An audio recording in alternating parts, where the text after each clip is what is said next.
দেশের সর্ববৃহৎ স্থলবন্দর বেনাপোলে আমদানি রপ্তানি বাণিজ্যে মন্দা দেখা দিয়েছে।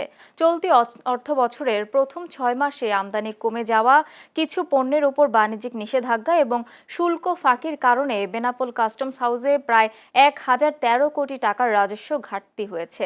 স্বাভাবিক সময়ে যেখানে প্রতিদিন 600 থেকে 700 ট্রাক পণ্য আমদানি হতো, বর্তমানে তা নেমে এসেছে 250 থেকে 300 ট্রাকে। একইভাবে রপ্তানি ট্রাকের সংখ্যাও 250 থেকে 300 থেকে কমে 50 থেকে 100 ট্রাকে দাঁড়িয়েছে। ফলে শুধু রাজস্ব আয় নয়, শ্রমিক পরিবহন খাত, C&F এজেন্ট এবং সংশ্লিষ্ট ব্যবসায়ীরাও ব্যাপক আর্থিক ক্ষতির মুখে পড়েছেন। জাতীয় রাজস্ব বোর্ড চলতি অর্থ বছরে বেনাপোল কাস্টমস হাউসের জন্য 8,370 কোটি টাকার রাজস্ব লক্ষ্যমাত্রা নির্ধারণ করলেও প্রথম 6 মাসে আদায় হয়েছে মাত্র 3,120 কোটি টাকার কিছু বেশি। ফলে লক্ষ্যমাত্রার বিপরীতে বড় ঘাটতি তৈরি হয়েছে।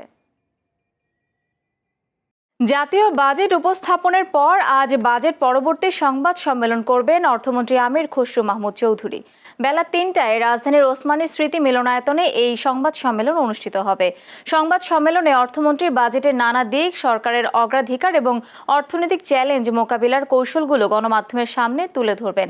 একই সঙ্গে বাজেট নিয়ে অর্থনীতিবিদ ও সাধারণ মানুষের মনে তৈরি হওয়া বিভিন্ন প্রশ্নের জবাব দেবেন তিনি। মূল্যস্ফীতির চাপ থেকে মানুষকে স্বস্তি দেওয়া, বিনিয়োগ ও ব্যবসা সম্প্রসারণের মাধ্যমে কর্মসংস্থান সৃষ্টি, সামাজিক সুরক্ষা কর্মসূচির পরিধি বাড়ানো এবং অর্থনীতিকে আরও উৎপাদনমুখী ও বিকেন্দ্রীভূত করার লক্ষ্য নিয়ে 2026-27 অর্থ বছরের জন্য গতকাল 9,38,000 কোটি টাকার বাজেট প্রস্তাব করেন অর্থমন্ত্রী আমির খসরু মাহমুদ চৌধুরী। দেশের ইতিহাসে এটি সবচেয়ে বড় বাজেট। আন্তর্জাতিক শিশু শ্রম প্রতিরোধ দিবস আজ। বিশ্বের অন্যান্য দেশের মতো বাংলাদেশেও দিনটি নানা কর্মসূচি ও সচেতনতামূলক কার্যক্রমের মধ্য দিয়ে পালিত হচ্ছে। শিশু শ্রমের বিরুদ্ধে জনসচেতনতা বৃদ্ধি এবং শিশুদের শিক্ষা, নিরাপত্তা ও মৌলিক অধিকার নিশ্চিত করার লক্ষ্যে প্রতি বছর দিবসটি পালন করা হয়।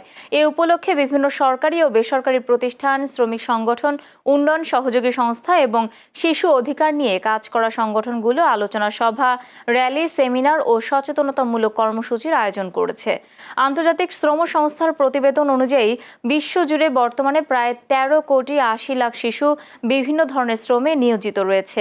এর মধ্যে প্রায় 5 কোটি 40 লাখ শিশু ঝুঁকিপূর্ণ ও স্বাস্থ্য হানিকর কাজে যুক্ত, যা তাদের শারীরিক ও মানসিক বিকাশের জন্য মারাত্মক হুমকি হিসেবে বিবেচিত হচ্ছে। বিশেষজ্ঞদের মতে দারিদ্র্য, শিক্ষার সুযোগের সীমাবদ্ধতা, সামাজিক বৈষম্য এবং অর্থনৈতিক সংকট শিশু শ্রমের অন্যতম প্রধান কারণ। অনেক ক্ষেত্রে পরিবারের আর্থিক সংকট মোকাবেলায় শিশুদের অল্প বয়সেই কর্মক্ষেত্রে নামতে হয়। ফলে তারা শিক্ষা থেকে ঝরে পড়ে এবং একটি সম্ভাবনাময় ভবিষ্যৎ হারিয়ে ফেলে।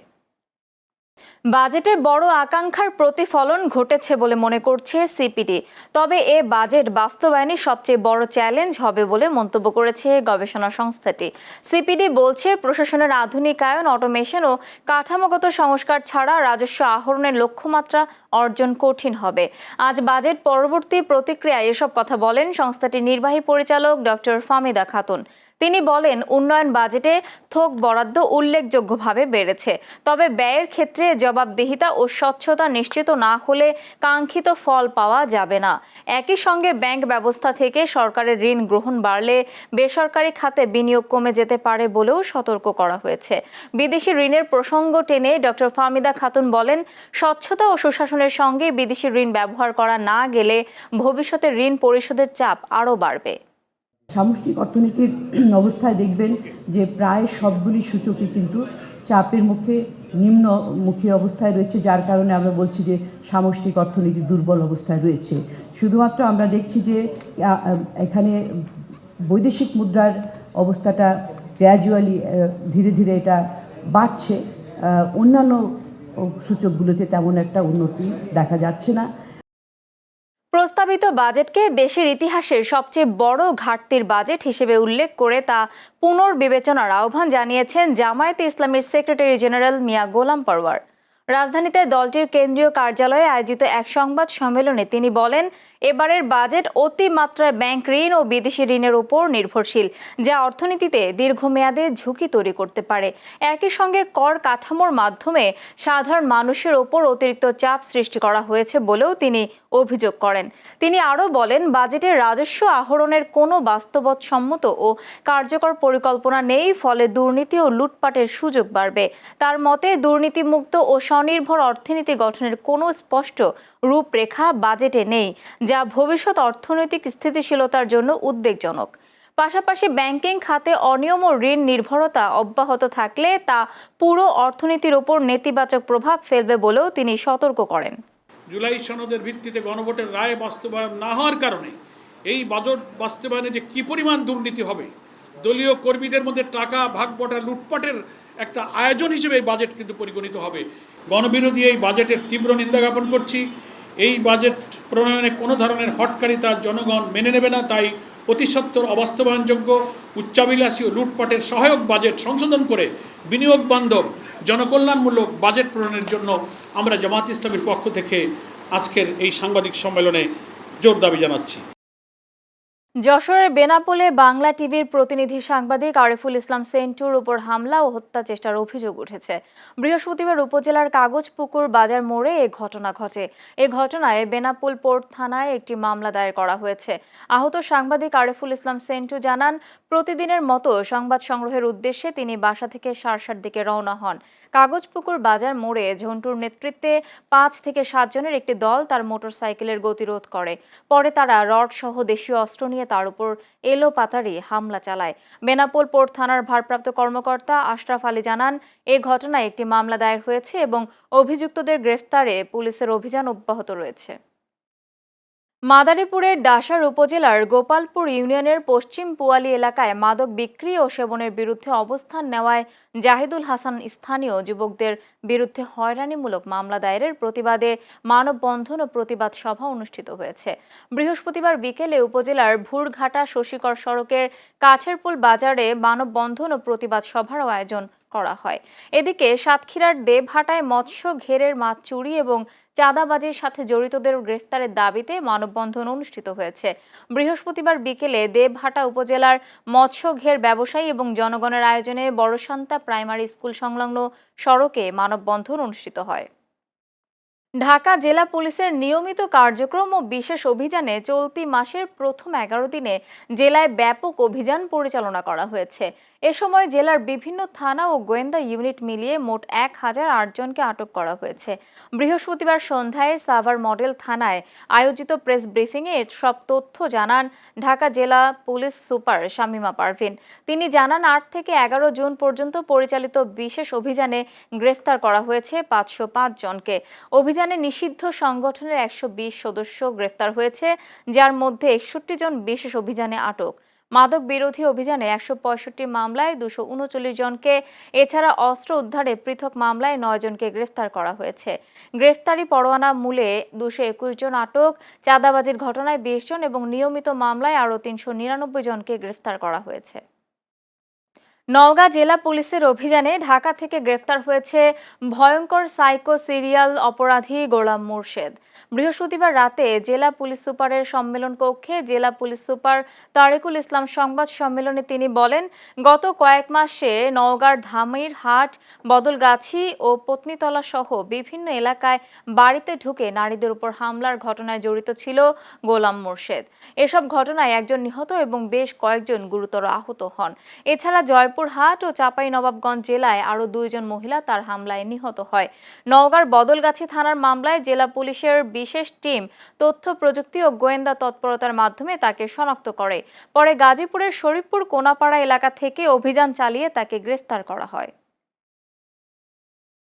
মাদারীপুর জেলা পরিষদের প্রশাসক ও বিএনপির কেন্দ্রীয় সহ সাংগঠনিক সম্পাদক খন্দকার মাসুকুর রহমান মাসুক বলেছেন, সাংবাদিকরা সমাজের আয়না, তাদের বস্তুনিষ্ঠ লেখনী ও সংবাদ সমাজের বাস্তব চিত্র তুলে ধরে।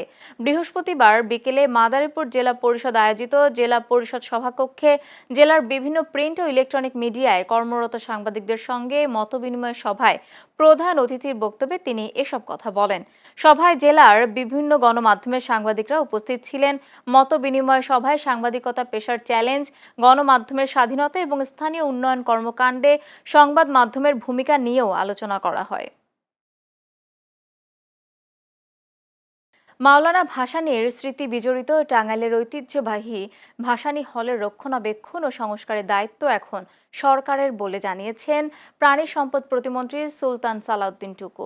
তিনি বলেন, টাঙ্গাইলের সাংস্কৃতিক অঙ্গনের জন্য অত্যন্ত গুরুত্বপূর্ণ এই মিলনায়তনকে দ্রুত সংস্কারের উদ্যোগ নেওয়া হবে। শুক্রবার সকালে টাঙ্গাইল শহরের জরাজীর্ণ ভাসানী হল পরিদর্শন শেষে সাংবাদিকদের তিনি এসব কথা বলেন। তিনি বলেন, এই মিলনায়তনটি শহীদ রাষ্ট্রপতি জিয়াউর রহমান উদ্বোধন করেছিলেন। একসময় টাঙ্গাইলকে সাংস্কৃতিক নগরী বলা হতো।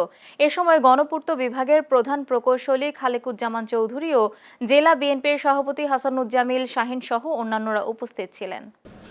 যেহেতু এটি শহীদ রাষ্ট্রপতি জিয়াউর রহমান এটি করেছিলেন, উদ্বোধন করেছিলেন, সেই জন্যই আমরা চাই যে টাঙ্গাইলকে একসময় সাংস্কৃতিক নগরী বলা হতো। সেই নগরীতে এইভাবে পড়ে থাকবে একটি মিলনায়তন, সেটি হতে পারে না। এটি ইতিমধ্যেই আমরা উদ্যোগ নিয়েছি। সেই উদ্যোগ নেওয়ার কারণেই ঢাকা থেকে সবচাইতে চিফ ইঞ্জিনিয়ার সাহেবের নেতৃত্বে একটি টিম এসছে। তারা দেখছেন আমরা নতুন করব না, এটাকেই রিপেয়ার করব, যেটা দ্রুততম সময়ে করা সম্ভব সেইটাই আমরা পদক্ষেপ নেব এবং বাস্তবভিত্তিক আমাদেরকে পদক্ষেপ নিতে হবে। নতুন অর্থ বছরের বাজেট ঘোষণার পর সাধারণ মানুষের অন্যতম বড় প্রত্যাশা থাকে নিত্য প্রয়োজনীয় পণ্যের বাজারে এর প্রভাব কেমন হবে। নতুন করনীতি, শুল্ক কাঠামো কিংবা বিভিন্ন প্রণোদনার ঘোষণায় বাজারে কোনো পরিবর্তন আসে কিনা সেদিকে নজর থাকে ভোক্তাদের। তবে বাজেট ঘোষণার পরদিন রাজধানী সহ সারা দেশের বাজারে তেমন কোনো পরিবর্তনের চিত্র দেখা যায়নি। আগের সপ্তাহের মতোই বেশিরভাগ সবজি বিক্রি হচ্ছে 50 থেকে 80 টাকার মধ্যে। সাপ্তাহিক ছুটির দিনে বাজার করতে আসা ক্রেতাদের অনেকেই বলছেন, বাজেট ঘোষণার পরদিন বাজারে এসে কোনো নতুন পরিস্থিতি দেখতে পাননি। বিক্রেতারা বলছেন, গত কয়েকদিন ধরে সবজির বাজার তুলনামূলক স্থিতিশীল। অর্থনীতিবিদদের মতে, বাজেট ঘোষণার পরপরই কৃষি পণ্যের বাজারে পরিবর্তন দেখা যায় না। উৎপাদন, পরিবহন, সরবরাহ ও মৌসুমি প্রাপ্যতার উপরই বেশি নির্ভর করে সবজির দাম। ফলে বাজেটের বাস্তব প্রভাব বাজারে প্রতিফলিত হতে আরও কিছুটা সময় লাগতে পারে। সরকার যে সিদ্ধান্ত নিচ্ছে এটা যদি বাস্তবায়ন হয় তাহলে আমাদের নিম্ন আয়ের মানুষদের জন্য সেটা অনেক বেশি ভালো। যেটা বিলাসিতার পণ্য এটা দাম বাড়ার সমস্যা নেই, নিত্য প্রয়োজনীয় জিনিসের দাম কমাইবার কথা ছিল। দেখলাম যে আপনার নিত্য প্রয়োজনীয় জিনিস পোলাও চালের দাম কালকে 8,000 টাকা বস্তা কিনে এলাম, এক বস্তা 1,000 টাকা বেশি। কাঁচা তরকারি, খাওয়ার সামগ্রী, মাছ তরকারি এগুলা যে নিয়ন্ত্রণের ভিতরে থাকে এজন্য বাজেট করছে, কিন্তু আসলে আপনার প্রেক্ষাপট হলো ভিন্ন। সরকার যদি যেটা প্রণোদনা দিচ্ছে চাচ্ছে এটা সঠিক, জনগণ সেটা সেবাটা কতটুকু পাচ্ছে, জনগণ কতটুকু সেটা মাঠে পাচ্ছে, স্বস্তিল পাচ্ছে, এটা হলো বাজারে ঘোষণা করছে। এটার ফলটা আপনি 1 সপ্তাহ 15 দিন বস্তারা তো আপনি পাইতেছেন না। জি আলহামদুলিল্লাহ, অনেক ভালো, এটা অনেক ভালো উদ্যোগ। কৃষকরাও বাঁচবে, কাস্টমারও বাঁচবে, আমরা দোকানদারি করে অনেক মজা পাবো। কোনো লাভ নাই। ব্যাপারটা হচ্ছে আপনি যদি তেলের দাম বাড়ান, এগুলো বাড়ান, আর বলেন যে বাজার কমায় দিতে, চাঁদাবাজি করবেন, তাহলে কি হবে? আপনি একটা মহিলা বসে ও সারাদিন কয় টাকা বিক্রি করে? 20 টাকা, তারে 30 টাকা চাঁদা দিতে হয়। কিছু পণ্যের দাম বাড়ছে, কিছু পণ্যের দাম কমছে, মোটামুটি ভালো আলহামদুলিল্লাহ।